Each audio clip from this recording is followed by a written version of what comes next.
Fala, gente boa. Bom, eu acredito, né, que, se não todos, né, mas a grande maioria de vocês deva se recordar, tá, que ali na virada dos anos 80 para os anos 90, tá, se falou muito, né, esse assunto, né, essa ideia de se transferir a capital de Florianópolis para o interior, ela voltou com toda a força, né.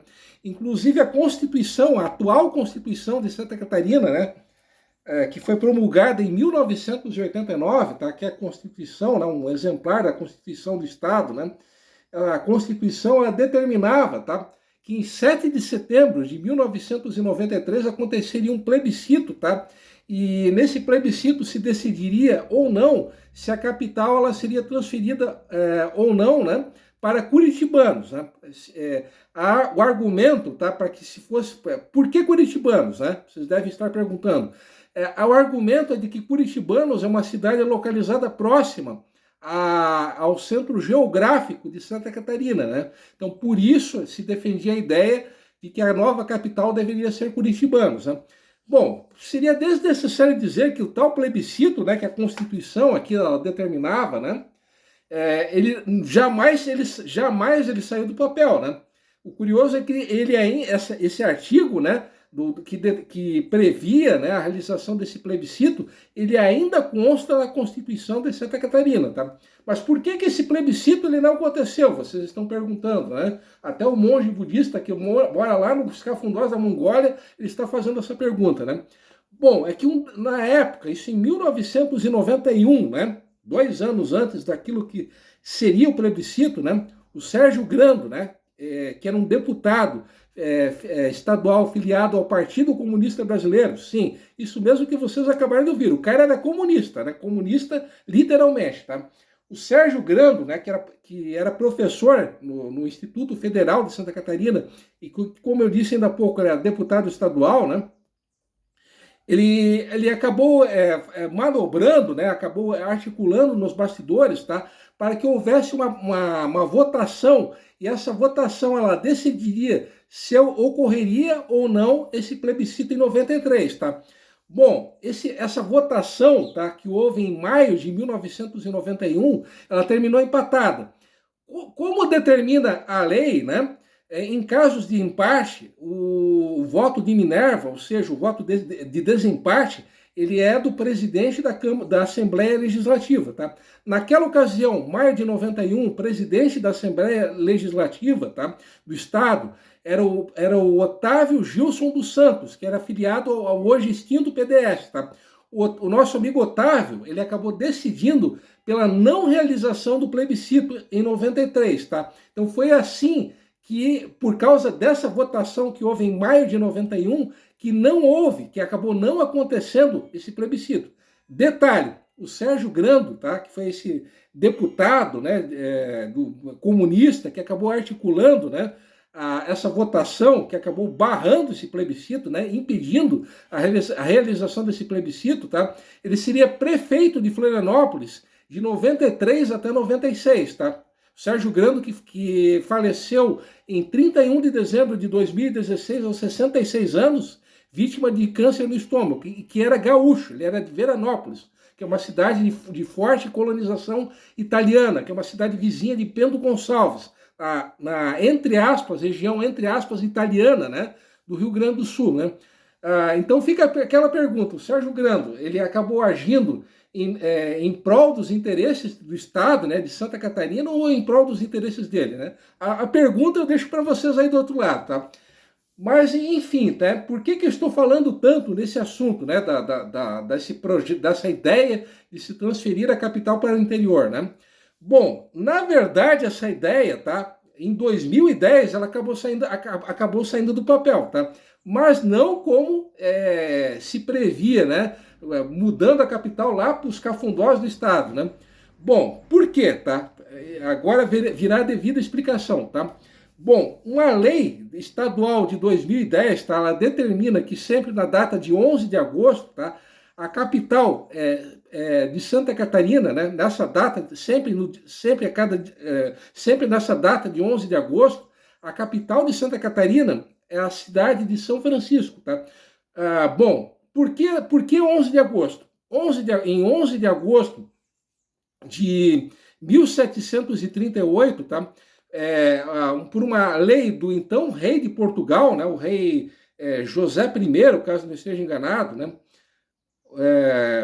Se eu não me engano, minto, era o Pedro II, se eu não me engano, era o rei de Portugal em 1738. Mas, enfim, uma lei do rei de Portugal, ela desmembrava Santa Catarina de São Paulo.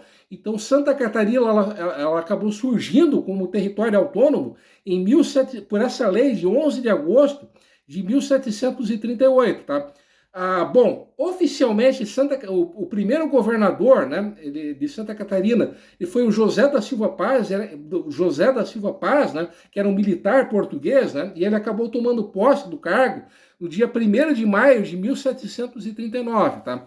Bom, então, por isso, né, não sei se eu expliquei bem para vocês, né, então, por isso, essa data de 11 de agosto, foi a data, repetindo, foi a data em que o rei de Portugal desmembrou Santa Catarina de São Paulo, tá? E São Francisco, obviamente, por ser a cidade mais antiga do estado, tá? Então, inclusive, até tem algumas fotos para mostrar a vocês, né, de São Francisco, né? A primeira foto é essa aqui, tá? Essa foto aqui, ela está no Museu Histórico de São Francisco, né? Essa gravura, tá? Esse quadro, ele foi pintado em 1911 por um pintor italiano chamado Basilio Ferrari, tá? Repetindo, isso aqui, essa gravura que vocês estão vendo, ela é de 1911, né? Mostrando uma visão de São Francisco, né? A próxima foto, né, que eu mostrarei a vocês, né, infelizmente ela não tem data, tá? E é a da Igreja Matriz de São Francisco, tá? Na época ela só tinha uma torre, tá? A Igreja Matriz de São Francisco, tá? Ela só veio a ter 2 torres em 1949, tá? A próxima foto, tá? Que eu mostrarei a vocês é uma foto de 1948. Caso não esteja enganado, tá? Não, minto. É outra foto sem data, tá? É uma outra visão, né? Uma visão geral da cidade de São Francisco, tá? E a última foto, tá? Só um instante, tá? A última foto é sim de 1948, tá? Essa foto aqui, tá? Repetindo, essa foto aqui que vocês estão vendo é de 1948, tá? E tem mais uma última foto, tá? Só um instante. Essa aqui é do Mercado Público de São Francisco, tá? É uma outra foto dos anos 40, tá? Opa! O Mercado Público de São Francisco, que foi inaugurado em 1900, tá? Mas por que... Bom, enfim, né? Como eu disse para vocês ainda há pouco, né? Sempre um dia, né? Uma vez por ano, São Francisco ela tem essa honraria, né? De ser a capital do estado, justamente por ser a cidade mais antiga, né? Mas por que? Bom, já que o foco aqui do canal é a história de Joinville, mas por que eu estou falando tanto de Florianópolis, de Lages, de curitibanos, da cidade que era para ser a capital do estado e que nunca saiu do papel, de São Chico? Mas onde que entra Joinville nessa história, né? Bom, aí é que entra o ponto X da coisa, né? O ponto central da coisa, tá? Bom,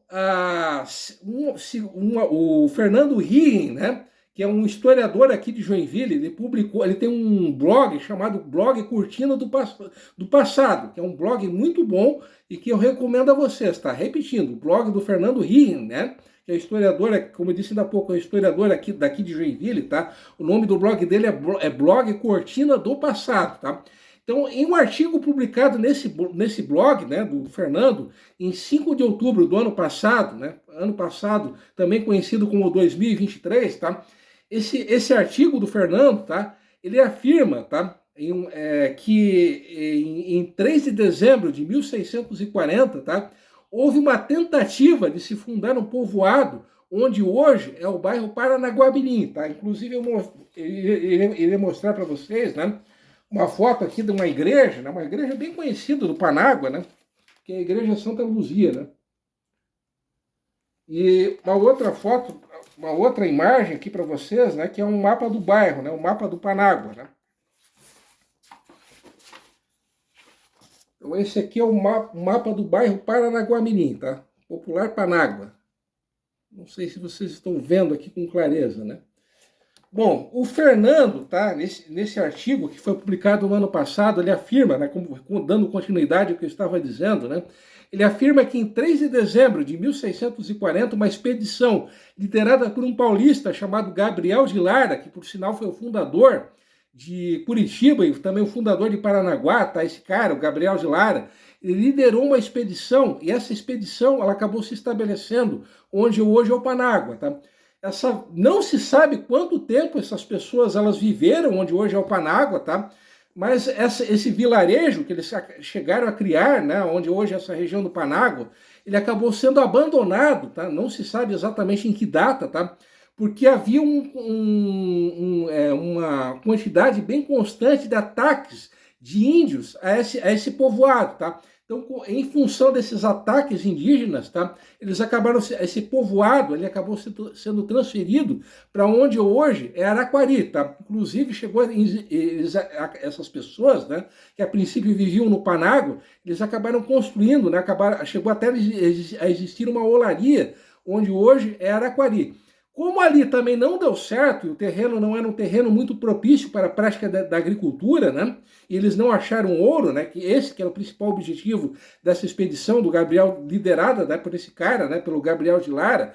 Essa expedição, né, essas pessoas, né, elas acabaram transferindo esse povoado para a ilha de São Francisco, tá? Então, a princípio, esse povoado ele acabou sendo estabelecido na ponta do Itacolombi. E mais tarde, isso já em 1658, uma outra expedição liderada pelo Manuel Lourenço de Andrade, tá? Uma expedição vinda de São Vicente, que hoje equivale hoje ao estado de São Paulo, tá? Então essa expedição liderada pelo Manuel Lourenço de Andrade acabou fundando, isso, repetindo, isso em 1658, o que hoje é o município, né? A vila, que hoje é o município de São Francisco do Sul, né?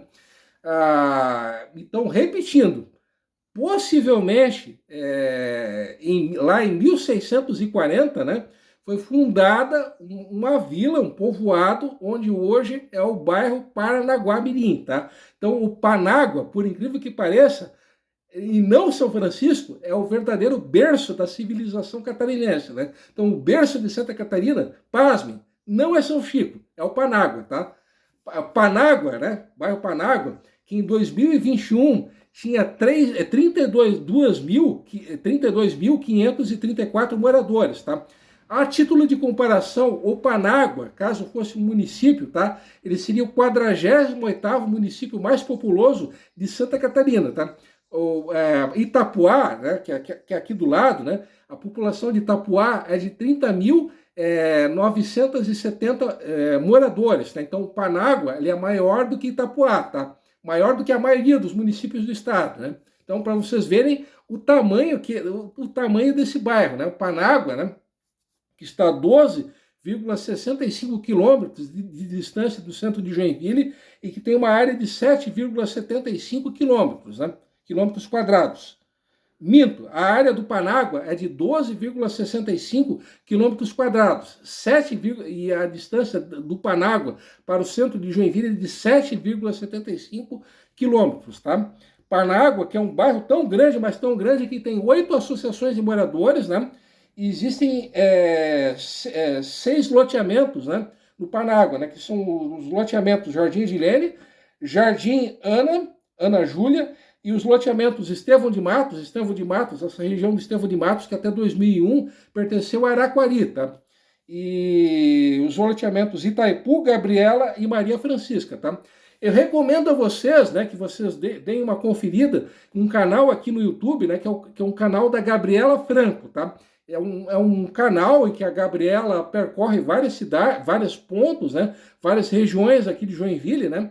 E ela é uma moradora, a Gabriela Franco, ela é uma moradora do Panágua. Então, volta e meia, ela sempre grava algum vídeo a respeito do bairro, né, dessa região do Paranaguamirim, né? Paranaguamirim, repetindo, verdadeiro berço de Santa Catarina, né? E antes que vocês me perguntem, tá? esse artigo de autoria do Fernando Hillen, né? Ele foi baseado em um outro artigo, né? Um artigo escrito em 1901, tá?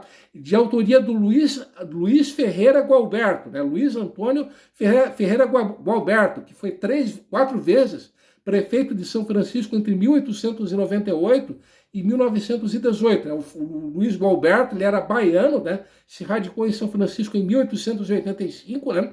E além de ter sido prefeito de São Chico, né? Ele foi deputado estadual em 1891 e foi 3 vezes deputado federal entre 1900 e 1908, né? Ele faleceu em 1931 em Florianópolis. E, apesar de ser médico, ele era apaixonado por história. Inclusive, ele é autor de vários livros de história, né? E quem acabou fazendo essa descoberta não foi o Fernando, né? Repetindo, o Fernando ele escreveu um artigo baseado em uma descoberta feita pelo Luiz Ferreira Gualberto, repetindo, que foi prefeito de São Francisco, né? Então, o Luiz Ferreira Gualberto que acabou descobrindo esse fato inusitado, né? Então, vou ficando por aqui, perdão por mais um vídeo longo, chato pra caramba, né? Mas eu falo pra caramba, não tem jeito, né? Esse cara aqui, ó, esse mal acabado é tagarela pra caramba, né? Não parece, mas eu sou tagarela, né? E mais uma vez, obrigado pela atenção e pelo carinho de vocês e tudo mais, né? E como sempre, tradicionalmente, fui!